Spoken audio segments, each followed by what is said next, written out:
Imagine a stormy night in the heart of the city, where the rain pounded against the windows of a towering skyscraper like angry fists demanding justice.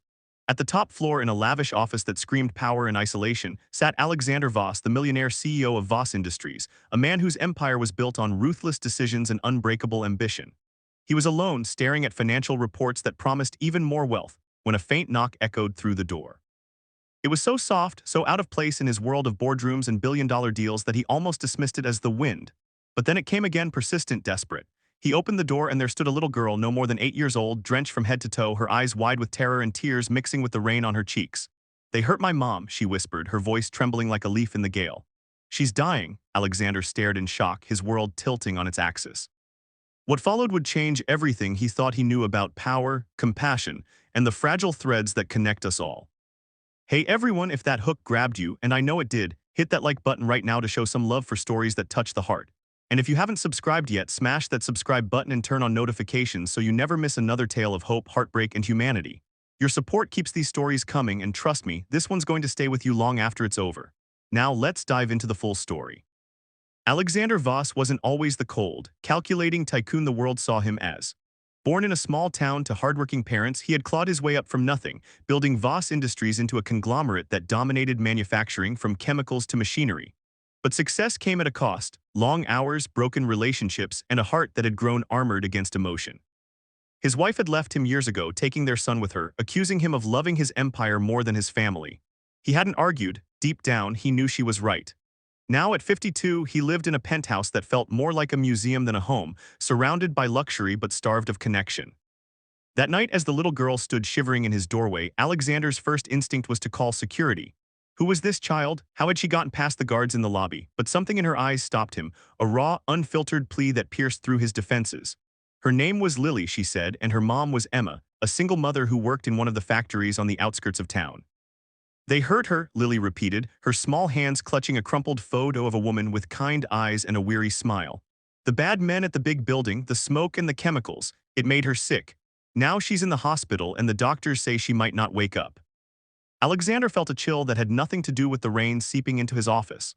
Voss Industries owned several factories in that area, and rumors had circulated for years about safety violations, leaks of toxic chemicals, inadequate protective gear for workers.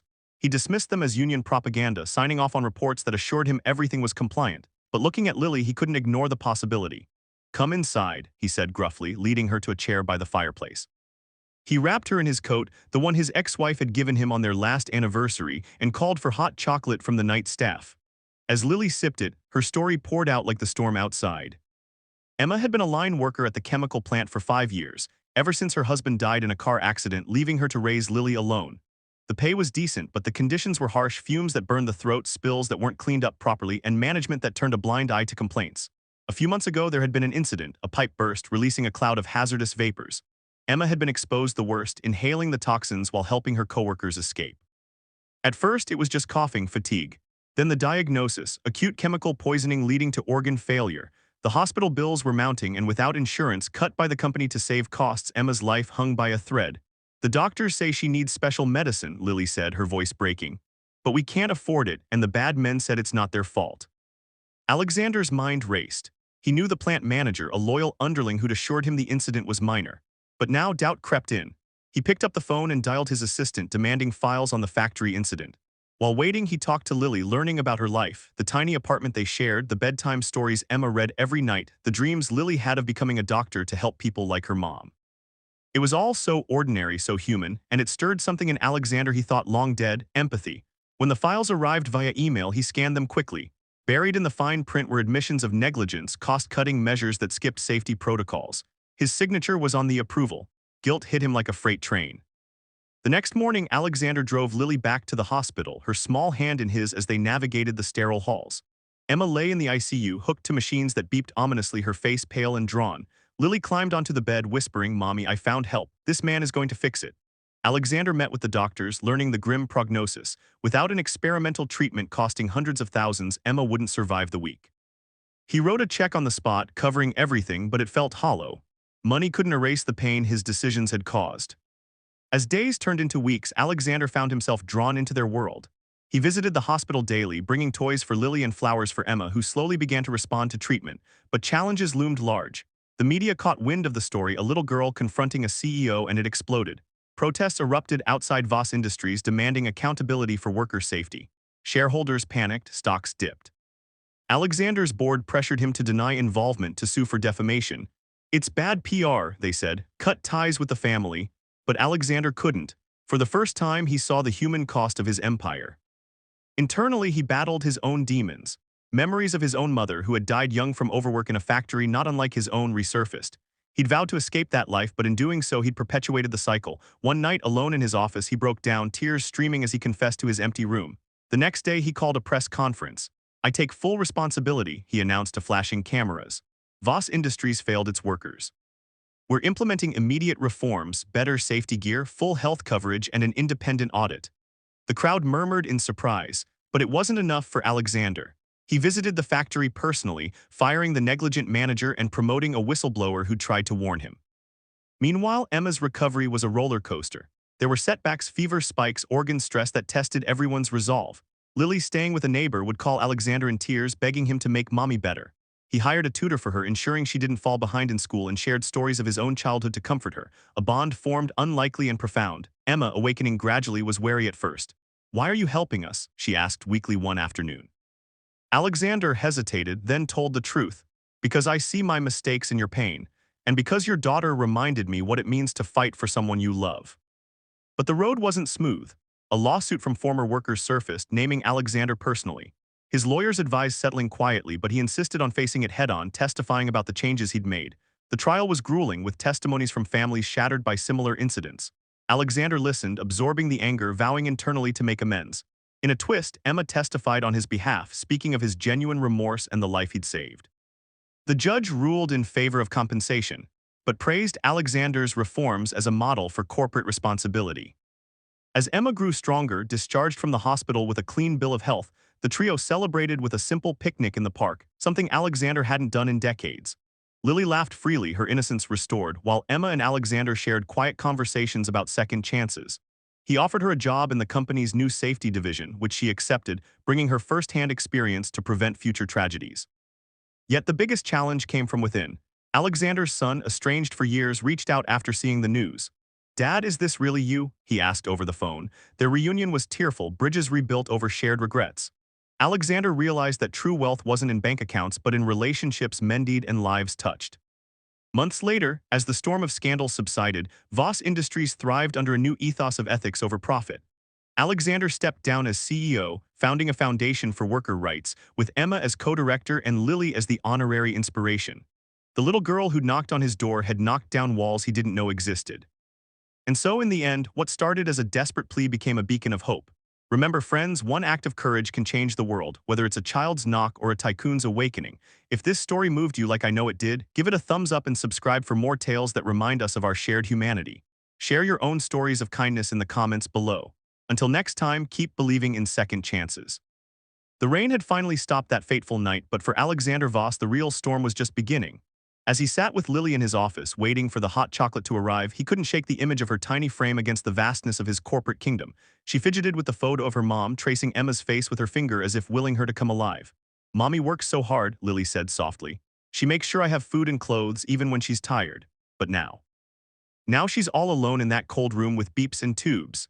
Alexander's throat tightened. He remembered his own childhood, watching his mother come home exhausted from the mill, her hands calloused and her spirit dimmed.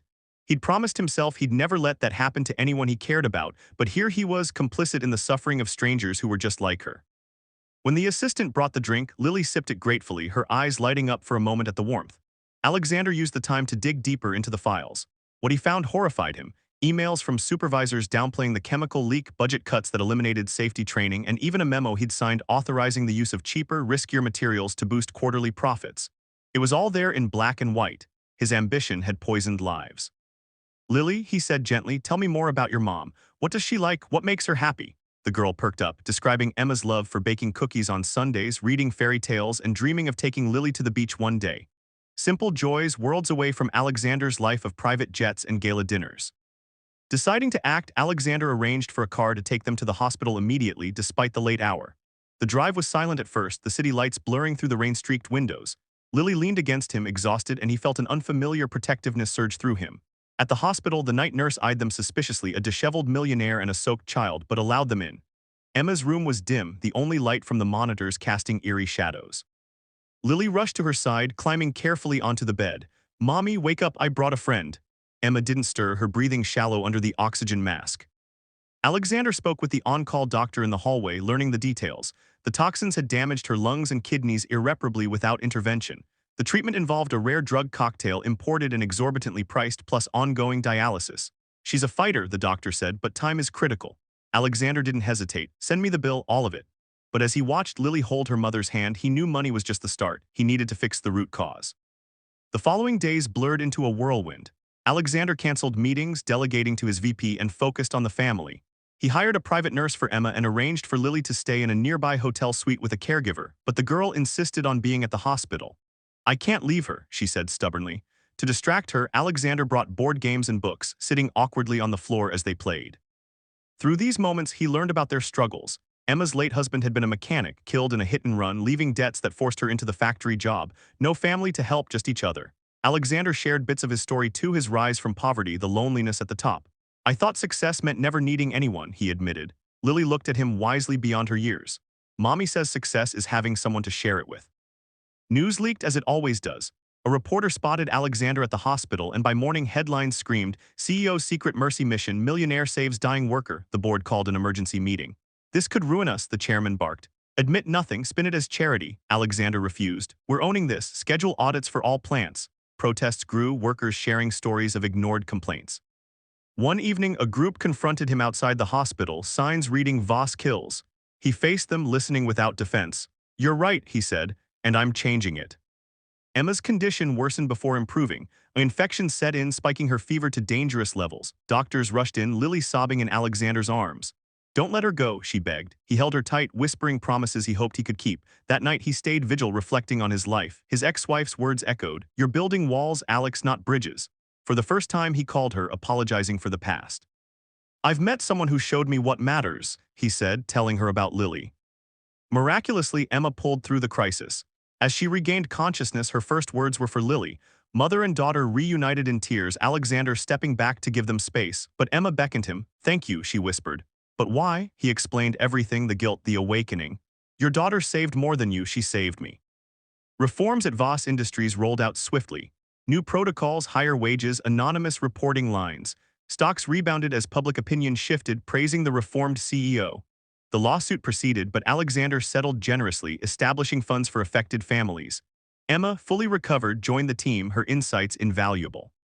In time, Alexander's family healed too. His son visited, bonds reforming over dinners with Emma and Lily. The little girl who'd knocked in desperation had opened doors to redemption. Years later, at Lily's high school graduation, Alexander beamed like a proud father. Emma, now his partner in life and work, squeezed his hand. The inspiring message, no one is beyond change. Kindness ripples, healing wounds we never knew we carried. So viewers, carry that forward, be the knock that changes a heart. Like, subscribe, and let's spread more hope together.